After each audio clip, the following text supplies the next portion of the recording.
Con quota 100 nei comuni si rischia un esodo anticipato e massiccio che creerà non pochi problemi. L'allarme arriva dalla presidente di ANCI Veneto Pavanello, che esprime le sue preoccupazioni. Tutti siamo d'accordo di avere un ricambio generazionale, ma le procedure attuali per il reclutamento del personale dei comuni ci lasceranno certamente scoperti per più di un anno con queste procedure che ci sono oggi. E siccome, se facciamo, partendo anche dal comune di Milano, un po' le potenziali persone che possono usufruire, ci sono 7 figure apicali, e 7 figure apicali che lasciano tutte insieme vuol dire che il comune non è in grado di portare avanti neanche le attività delle funzioni fondamentali. Sappiamo che oggi, soprattutto i comuni qui del Veneto, sono sotto organico.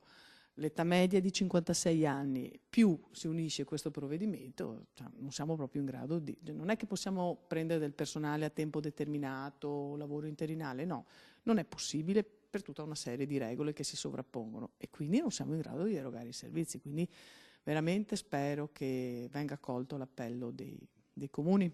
Ciò che preoccupa maggiormente sono le tempistiche concorsuali. Si parla di almeno 8 mesi, ma nel frattempo... Qui non è semplice pensare che ci siano procedure semplificate e quindi noi siamo molto preoccupati.